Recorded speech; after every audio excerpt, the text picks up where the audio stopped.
Hi, everybody.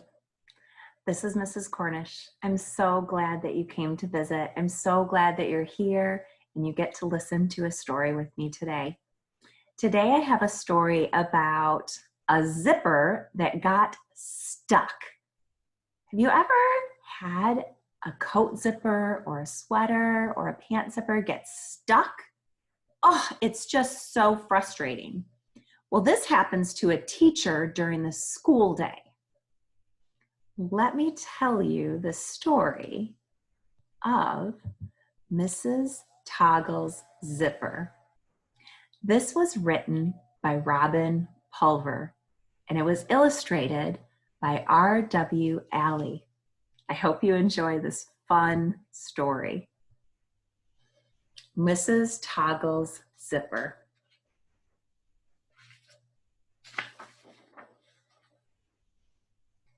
Here you can see Mrs. Toggle going to school and the school buses are arriving. Here Mrs. Toggle is letting the students into the school.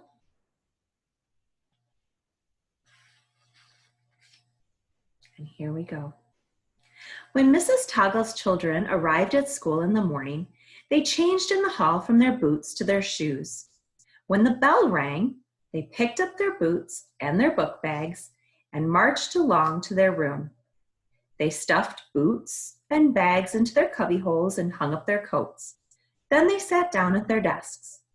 "Good morning, Mrs. Toggle," the children said in their best morning voices.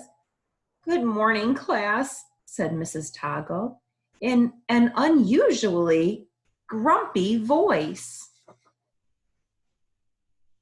Then the children noticed that Mrs. Toggle was still wearing her coat, the big, puffy, fuchsia-colored one that she got for Christmas.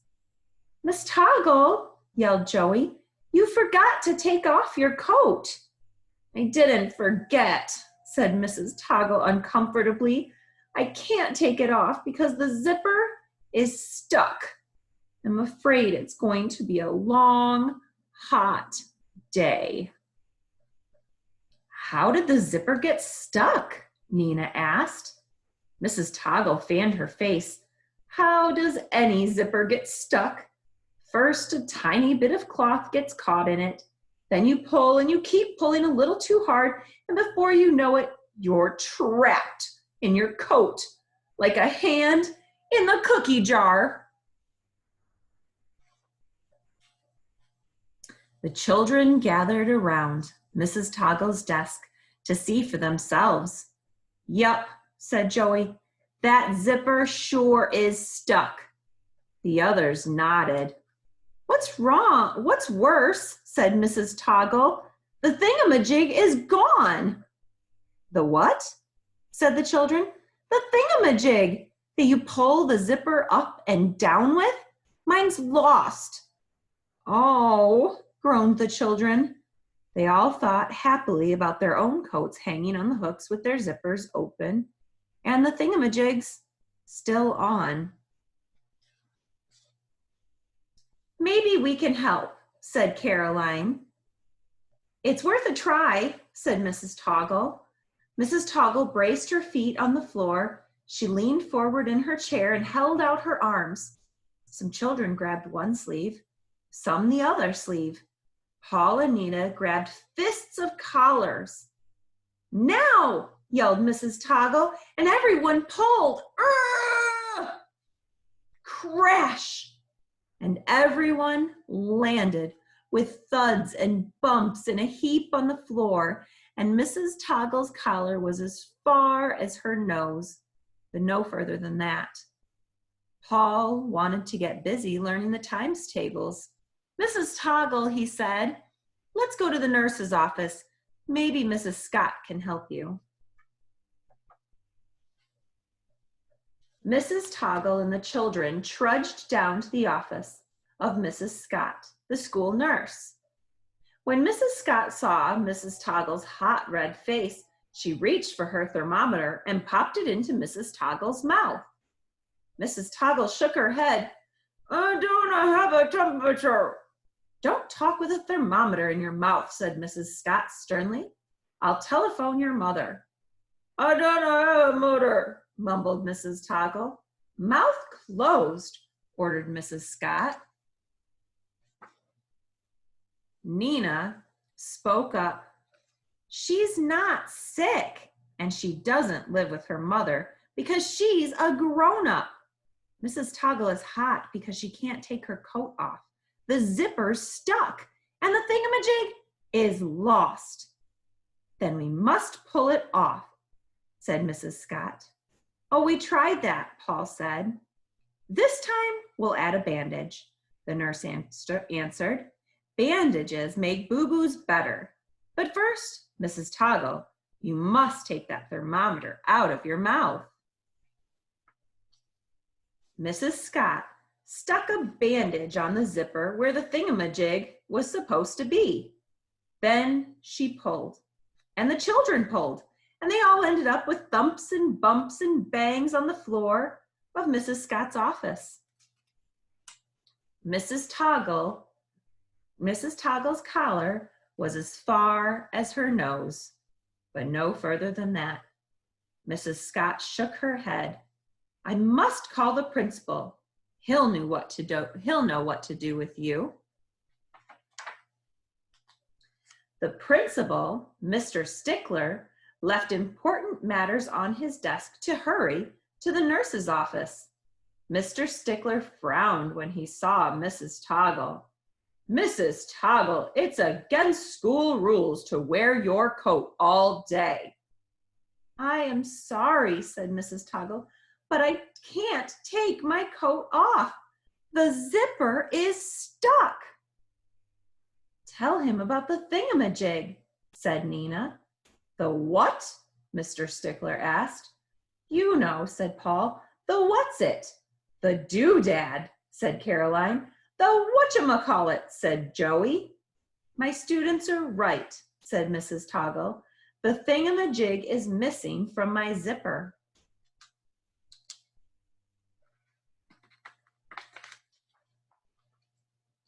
The principal frowned again. Mrs. Toggle, he said, in my job, I have learned that if you want to get out of a tight spot, you must follow the rules. Pay attention, children, he said. Make 2 straight lines. One line pull on the right arm. The other line pull on the left. Mrs. Scott, you be responsible for the collar, and I shall pull on Mrs. Toggle's feet. We've tried that, said Joey. Pulling doesn't work, Nina agreed. Did you make straight lines? Asked Mr. Stickler. That's the rule. Stay in straight lines. Now, ready, set, pull! The children and Mrs. Scott pulled in one direction. Mr. Stickler pulled in the other direction.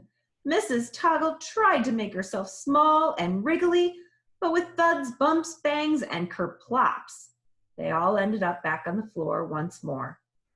Mrs. Toggle's collar was as far as her nose, but no further than that. Mr. Stickler said, Enough of this. We don't want holes in the school floor. Just because Mrs. Toggle's zipper, I'm calling the custodian. I'm afraid he'll have to cut this coat off. No, yelled the children, and Mrs. Toggle cried, Never! The custodian, Mr. Abel, arrived wearing his big work apron. Tools bulged in every pocket. He looked at Mrs. Toggle in her coat.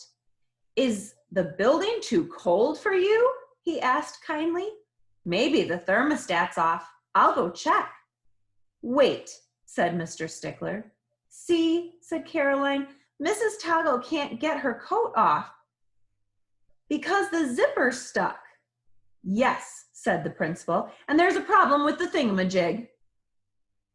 Mr. Abel listened carefully. He said, I can see the pull tab is gone. The what? said the children and Mrs. Toggle and the nurse and the principal all together. I said, the pull tab's gone. Don't worry, I've seen worse. Mr. Abel pulled a pair of needle nose pliers out of one of his huge apron pockets. He used the pliers to loosen the grip of the zipper's metal teeth on the shiny fuchsia-colored lining of Mrs. Toggle's coat. Gently, with his large fingers, Mr. Abel eased the lining away from the teeth. Then he slid the zipper down, down, down. It opened completely. Mr. Abel helped Mrs. Toggle off with her coat. A happy smile spread over Mrs. Toggle's face. Mrs. Scott and Mr. Stickler and the children all cheered. You should get a new pull tab for that zipper before you zip it up again, said the custodian. I surely will, Mr. Abel, said Mrs. Toggle. I am forever grateful to you. The principal went back to his important matters. Mrs. Scott rushed off to check to a child for chicken pox. Mrs. Toggle and the children tramped back to their room to tackle the times tables. Mr. Abel pulled a small pad from his huge apron pocket and wrote himself a reminder. Remember to look up thingamajig in the dictionary. And that's the end of Mrs. Toggle's zipper. I hope you guys enjoyed that story. Poor Mrs. Toggle, that was a long process for her to get out of that coat. I hope you guys enjoyed this story. Bye, everybody.